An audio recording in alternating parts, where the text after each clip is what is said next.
Good afternoon, friends. I would like to thank the Metalogics and the Ministry of Steel for giving me this opportunity. Basically, today I'm an academician, so I would like to focus on academic stuff.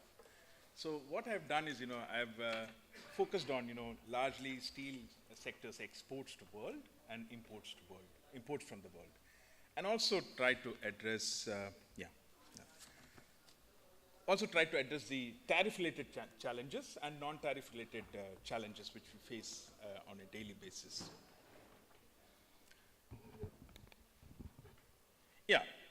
So if you look at my slide, challenges in trade. So that's the focus which I have. Is it changing? Okay. Now, if you look our exports to world and imports from world in chapter 72 and 73, 72 compared on top and 73 on the bottom. High intra-industry trade, that means, we have a very high intra-industry trade in chapter 72. That means our exports and imports are almost matching each other. Chapter 72 has higher significance in terms of trade with the world. Import is dominated in chapter 72, whereas exports have been dominated in 73. So when we compare these two chapters alone, we see a very high share of trade. In world trade, we have a high share in chapter 72 and very low share in 73. So very important, the point comes out very clearly is that, very low value-added products get exported. So that's what the point comes out. We consume much of our value-added products here in the domestic economy itself. The other point which I want to highlight here is that, we don't have any institutionalized mechanism for domestic consumption and production. We always depend on the sources like, CMI or Provis or Capital Line. But, they do give only the data for the listed companies, and much of the unlisted companies or the small and medium companies are missed out in that analysis. Now, the same two chapters, when we analyze with US and with EU, we get completely different trends.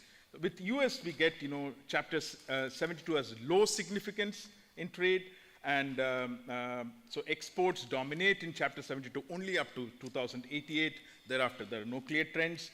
Increase in demand for iron and steel can be increased demand since 2004. In chapter 73, we see that, there is a higher share for exports. Also, it's not that, as has been the common theme of the conference, our exports to US has not been very great. So it's only 1.7 billion. Now, with the EU, what we see is that, intra-industry trade between India and EU is on the increase, and it has continued and it has been there. Chapter 72 also has high significance of trade with EU. Imports till 2009 to 12 and exports from 2014 to 17. So this is the trend which we observe generally in chapter 72. 73, when we look at it, is low significance in trade with EU. Again, the same point comes out in terms of the exports to EU, European Union, is on the rise. So what we see is that, here also we see that, chapter 72 dominated the trade part with the European Union. Now let us analyze the export in a detailed manner. India's exports increased to FTA partners and developing countries. If you see here, FTA partners is like Nepal, Korea, Malaysia, and Indonesia. It's actually gone up. We have our top 10 exports are largely in this sector for these countries. Now, when we look at export value of top ranked it increased by 6 times. Top ranked countries means, if you say that, Nepal, if you compare that, 48 million is our exports of the first ranked country. It increased up to 739. So that means, 16 times there has been 6 times there has been an increase. Now, when we compare the total number of countries we are trading with, it increased from 8 to 152. That means a 20 times increase in number of countries. So very, very healthy trend. But in terms of concentration, it has come down. So, we are less dependent on the top exporting country. So the export trend in 72 is very clear that it's very healthy. When you come to the importing trends, we see that, China has of late dominated the space. It has improved its ranking from 25 in 2000 to number 1 spot in terms of imports into India. Now, this has actually increased 6 times again, and it's also the 16th time increase in the number of countries we are importing from. So from 7 countries in 1988 to 110 countries are trading import is actually coming in from. Now, when you look at the concentration, increase in concentration is happening because this can be observed from 143 coefficient of variance to 312 in 2016. Whereas the top countries' share, in total trade has actually decreased. So that there you see a sort of a healthy trend. So the top countries' spot in your total trade in this chapter is actually decreased from 44 to 16.9. That is actually 17%. So there's been a drastic drop of close to 20%. Now, when we move to the next chapter, the exports and imports of 73, here we again see, exports of 73. Here we see that, US is on the top. So in chapter 73, US is on top. However, US has only a marginal share in terms of exports. It's when you look at the 2015 data, although it's number 1, and you can see that, it is 1,345 million US million dollars, which is actually 1.3 billion. So there has been a huge increase in terms of the chapter 73 exports because of the low base effect, because it was 9 and it went up to quite high. Now, in terms of countries we are exporting to, number of countries we are exporting to, there has been a 16 times increase from 9 to 144. So we see that, from 9 countries in 1988 to 144 countries in 2016. So here also what we see is that, there is a decrease in the dependence on the topmost exporter. So, and there is also a drop in the concentration. Now, when we analyze the imports into this chapter, China has dominated here. You can actually see both in 72 and 73, Chinese have dominated, in terms of the top ranking country. The rank in 95 was 20, and the rank in 2016 was the first rank. So the second rank went to Japan and then Korea. So the FTA partners did dominate, but again, one has to relook how the FTA needs to be addressed, because there are proper channels established under the FTA agreements, and you can only go use those channels of the FTA agreements to address those issues. So what we observe here is that, in 73, although our shares did drop of the top ranked importer, it dropped only till 2005. Thereafter, it increased up to 31% in. So there is an increase in concentration in this chapter. Now, what are the challenges with respect to? Challenges come from 2 areas which I focused on. Tariff. When we look at the overall trend from 1990 to present day, our MFN applied has sharply dropped in non-agriculture market access, that is non-agriculture sector. It has dropped from 78 to 10 on an average, and in agriculture sector it has dropped from 71 to 35.6. What is happening here? When we take chapters 72 and 73 put together, total number of tariff lines has increased from 923 in, say, 1996, that is the WTO's formation time, up to 1,925. So the increase in tariff line has led to the decrease in average tariffs. So that's one relationship which one can establish. So the more you increase your tariff lines, you can better plan your activities and better isolate your sectors which you want to protect and which you don't want to protect. So the more number of products you can disaggregate into your sector, the better you can plan your average and be compliant with the WTO rules and norms. And also the other part is, if you can have non-ad valorem tariffs, like specific duties, you actually keep it outside the discipline. And you can, because only the ad valorem part average is considered into the calculations. I can discuss this later at some point of time with. Now, when you compare the drop effect, I'm comparing here 1996, 72 on top and 73 at the bottom. Both I'm comparing across countries from Australia to United States at the end.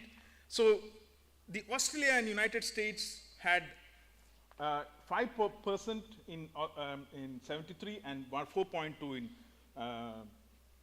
chapter 72, and 3.2 in average tariff and 4.2 in United States. India had, on the other hand, 30% and 32% respectively in chapters.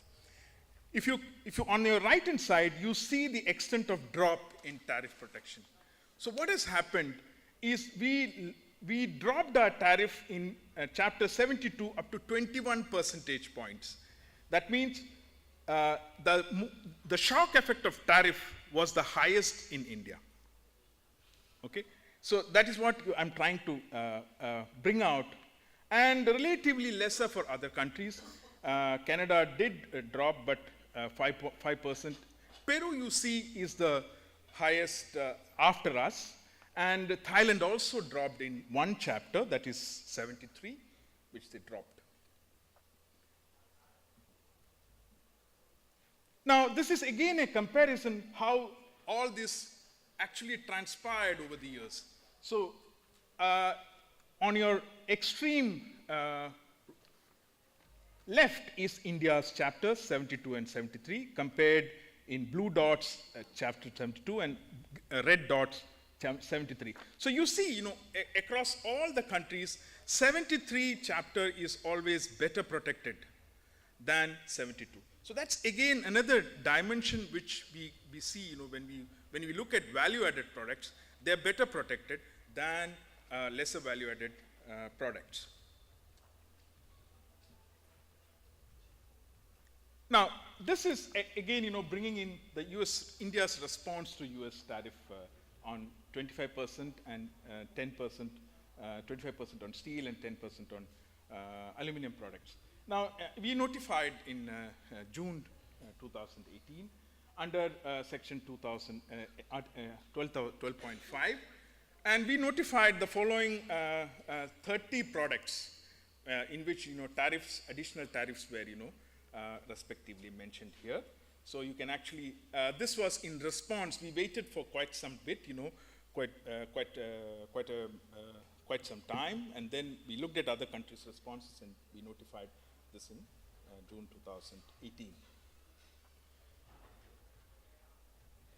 When we look at Indian notifications, we should always compare, bound and MFN applied.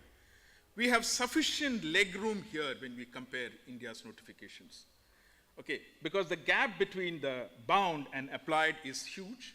In this case, 39 and 9.6 are applied. And in 73, chapter 73, 40, and 10. So 30 is our legroom. We can actually raise tariffs up to 30% without actually talking to anybody and discussing with anybody, right? But in the US case, there is no legroom for them. So what did they do? How did they raise the tariff? This is an important point. When we go and speak to the ministry officials, they say that we don't have legroom. But how did they do it? They brought in the Article 21.2 securities exception, which it considers necessary. A country considers, which it means a country which it considers necessary for protection of essential security items. Blah blah blah blah blah. So they brought it out very nicely and very effectively. There is a policy space always available for you. You have to go and speak to the right person who has the information, how to use it. So going back to my area of non-tariff measures, public policies, which I've been working on for the last couple of years, you see, and your tariff is coming down. But on the other hand, you have an increase in public policy measures, which are actually non-tariff measures, which addresses all kinds of measures from labeling to regulations to any policies which affect trade. So this is an slightly dated graph, but I can update it. I didn't update it. Now, when you take chapter 72 and 73 specifically, you have an increase in non-tariff measures like TBT, but also an increase in SPS measures. So what is it telling you? There is an increased concern for public health. So your utensils are being protected under the SPS. So you have new standards for utensils, which is coming in 73. So when you have new standards for utensils, you can also apply it.